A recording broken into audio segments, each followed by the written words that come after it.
Hello, third grade, Mrs. Gordon. How are my favorite 8 and 9-year-olds doing? I hope you guys are all doing well. I'm here with Rudy. He decided he wanted to join the party.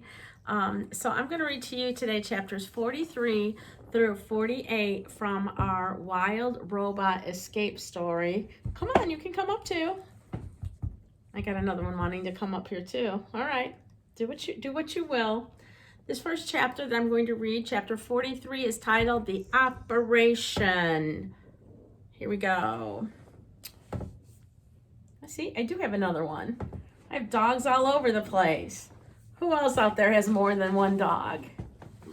Yeah, we love our animals. Here we go. Don't growl at me.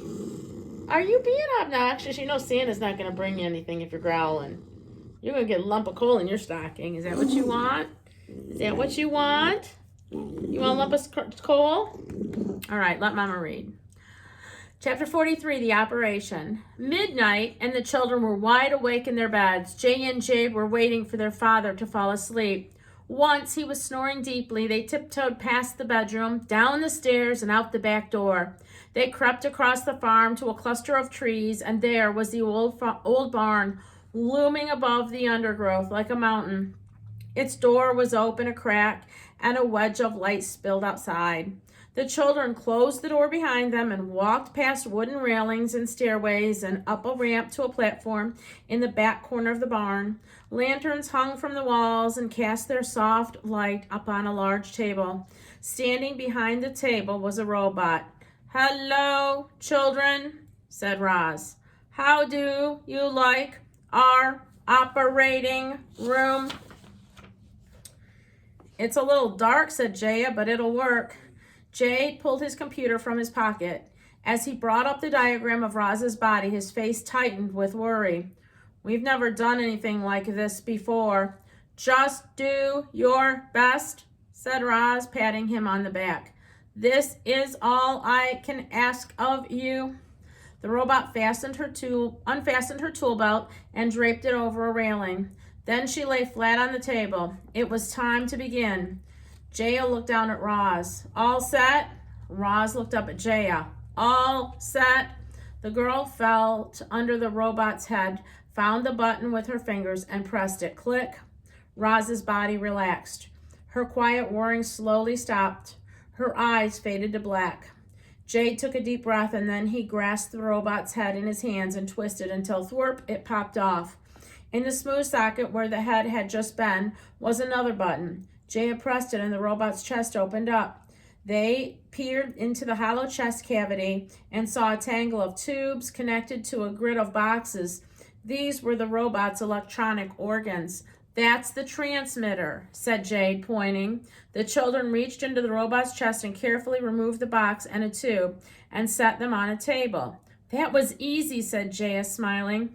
"Actually, I think this is the transmitter over here," said Jade, and he removed another box. Then Jaya removed another tube. The boy checked his computer and said, "I might have this backwards." A bead of sweat rolled down his forehead as he removed another box. "Wait, I think we should start over." Jaya nudged her brother out of the way and started plugging parts back into the robot's chest. "You're doing it wrong." Jade nudged his sister out of the way and started removing parts again. "I don't know about you, reader, but I'm a little confused." So were the children. Pretty soon, Roz's internal parts were strewn across the table and nobody knew where anything was supposed to go. "Why did you remove so many boxes?" yelled Jaya. "Why did you remove so many tubes?" yelled Jade. The siblings argued for a while, and then they sat quietly for a while. Here's the robot disassembled. Remember, they were disassembling her to take out her transmitter so that she couldn't be tracked should she leave the farm. The children were tired and cranky and afraid they'd never get Roz working again. Jaya slumped against a table and looked up at the ceiling, and then her eyes drifted to the lanterns dimly glowing above. And then she had an idea. She climbed onto the wooden railing, grabbed one of the lanterns from its hook, and climbed back down. When she held the lantern close to Roz's body, Jade noticed that there were different numbers lightly etched into each of the internal parts. Now things were starting to make some sense. The children quickly removed the correct box and tube. They put the robot back together, and they turned her on. Click! Roz's body tensed. Her quiet whirring slowly started. Her eyes began to glow, but she didn't say a word. "Are you okay?" said Jade. Roz pointed to her mouth. "Can you speak?" said Jaya. Roz shook her head no. "She can't speak," cried the boy. "We must have put something back in the wrong place." Click. The children opened up Roz's body, rearranged some of the internal parts, and put her back together once again. Click. Roz powered up and said, "Children, I can now speak, but now I cannot move." Click. After hours of trial and error, with morning light seeping into the barn, the operation was a success. Roz stood up, scanned her internal parts, and said, "Children, you did it. You removed my transmitter. Thank you so much for your help." "You're very welcome," said Jaya, yawning. Jade checked his computer. "I can still see your signal on the map," he said. "Your transmitter is still working, so keep it close until you leave the farm." And then he stuffed the little electronic device into Roz's tool belt. "Children, there is a bit of bad news," said Roz in a serious tone. "I know you have been up all night, but I'm afraid it is time for you to both get ready and go to school." The patient robot. After being trapped on a hilltop for nearly a year, Roz was now free to run away anytime she liked. But without Brightbill to guide her, she wouldn't make it far. So the robot patiently waited for spring to come and for her son to return so that they could begin their long journey home together. Chapter 45, The Barn Conversations. As winter dragged on, Roz spent more of her time inside with her herd. There were long stretches of quiet. The cows chewed their hay, the robot tapped the farm computer, the wind gently rattled the windows, and then someone would start talking, someone else would chime in, and the quiet of the barn would gradually be overtaken by conversations like these. "I'm so bored," Tess was staring at the floor. "I can't wait until spring when I can wander through tall grass and feel warm sunshine on my back. I just hope I don't die of boredom first." Old Annabelle snorted. "You young cows are spoiled rotten," she said. "Your lives are so easy and you still find things to complain about." Tess rolled her eyes. Yeah, we should be grateful for what we've got. You've told us that before." "Well, you should be grateful for what you've got," said Annabelle. "I lived on other farms, and trust me, you have nothing here to complain about." Tess couldn't help being curious, and she said, "What were those other farms like?" "Oh, I'd rather not discuss them," said Annabelle in a low voice. "You see, I witnessed some terrible things on those farms. It was a blessing when I was moved here, but I often think about the animals I left behind. I hope that they are okay." The old cow sank into a thought for a minute. "I know life here isn't perfect," she said at last, "but we have so much to be grateful for. We have our lovely herd, we have this beautiful farm, and we have Roz," said Tess. "And we have Roz." Annabelle turned and smiled at the robot in the corner. "Roz listens to us and treats us with love and kindness, and she makes our lives as comfortable as they possibly can. We certainly will miss her when she's gone." "Roz, why do humans need so much cow's milk?" said Lily as the other cows crowded around her. It was a question they'd all wondered about. "Well, there are billions of humans in the world," explained Roz, "and many of them drink milk and combine it with different ingredients to make different foods." "What kind of foods?" said the calf. "Butter and cheese and yogurt are all made with milk," said Roz. "Many desserts are also made with milk." "What is a dessert?" said someone else. "A dessert is a sweet food eaten at the end of a meal. Popular desserts include cake and custard and ice cream." This answer only raised more questions. What is cake? What is custard? What is ice cream? Roz tried her best to explain these foods to the calves, but it wasn't easy. After all, the robot didn't even perform the simple act of eating. How could she possibly describe the flavors and sensations of tasting delicious desserts? Lily interrupted. "Just tell me this, Roz. When we're older, will our milk be used to make desserts?" "Yes," said the robot. The calves smiled. Then they trotted away, happy in knowledge that someday they'd help to bring sweet and delicious things into the world. "It is almost spring," said Roz to the herd. It is almost time for me to run away back home to the wilderness. I am sorry that I must leave, but you will all be well and cared for when I am gone. I promise.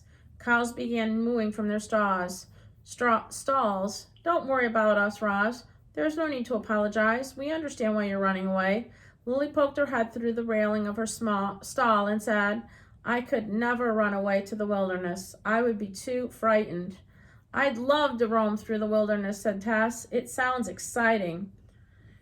No wilderness for me, thank you very much, said Annabelle. I just want a quiet, cozy life. I have plenty to fear in the wilderness, said Roz. However, I have more to fear here. I can never be my true self around humans, and so I must try to return to my home.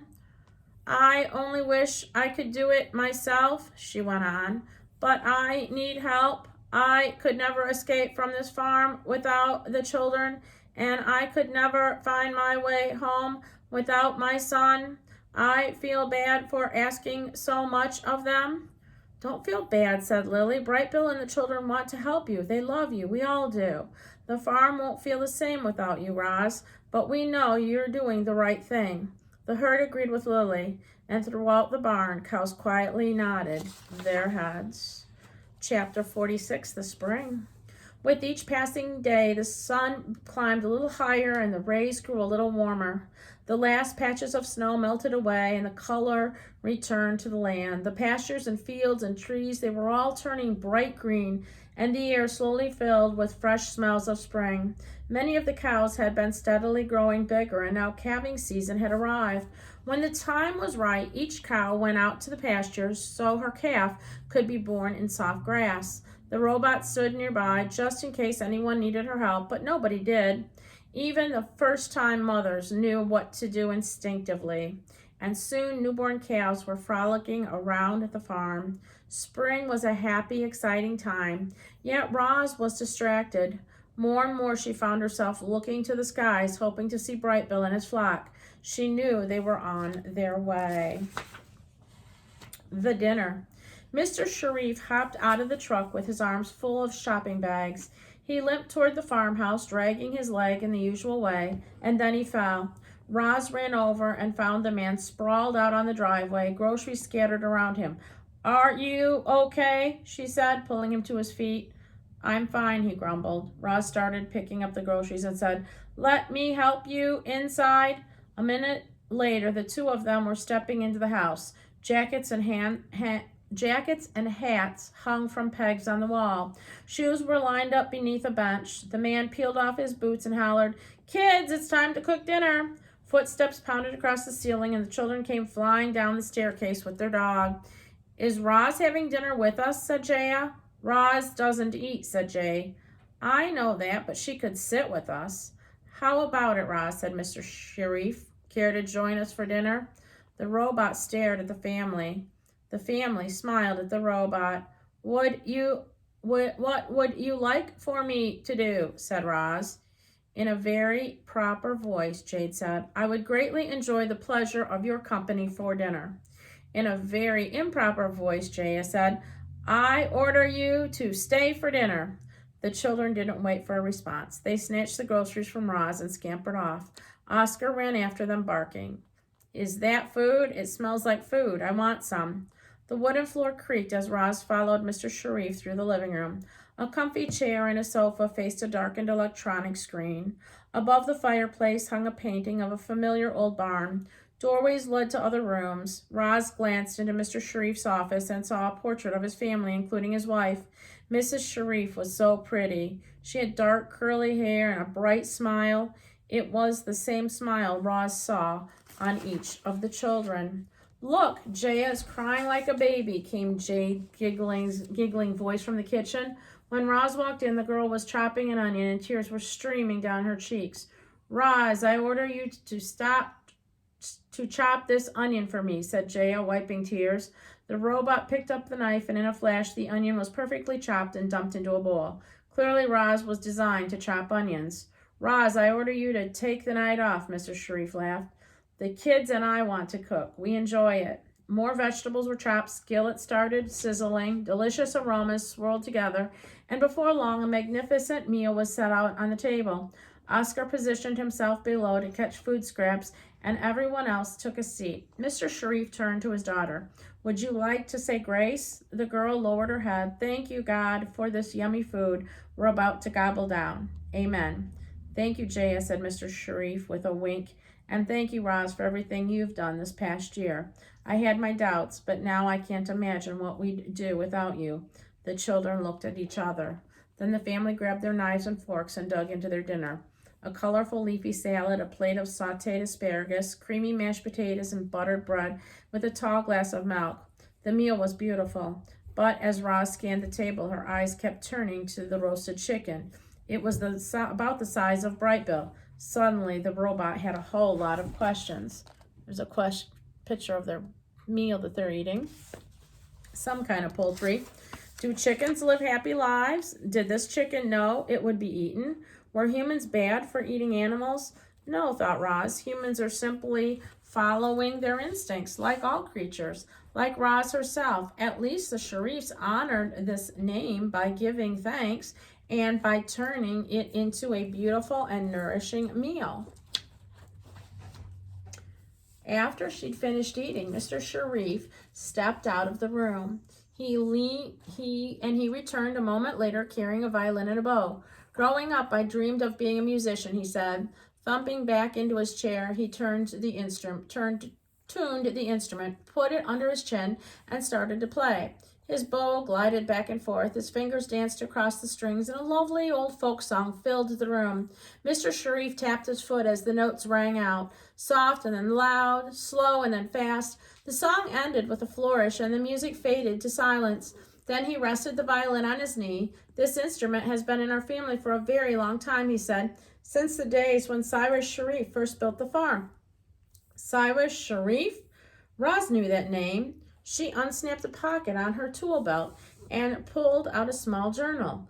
I discovered this in the old barn, she said, handing it over. The children huddled around their father as he took the journal. They read their ancestor's name on the cover.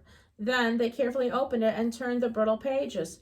I've never seen this before, said Mr. Sharif.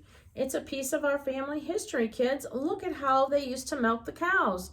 Roz left the Sharifs like that, examining the journal, learning about their family history. But what about their family's future? Their lives were difficult. They needed help, and Roz was about to run away forever. As she marched back to the barn that night, the robot felt something like worry and confusion and guilt. This picture of them examining the journal.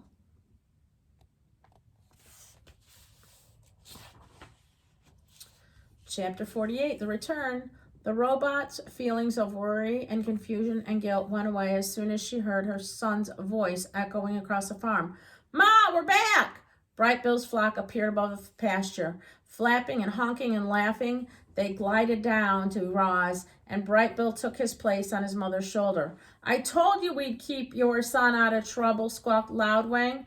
Thank you, everyone, the robot spoke in her most cheerful voice. It is so good to see all of you again. The crows trotted over, grinning and happily mooing to the geese.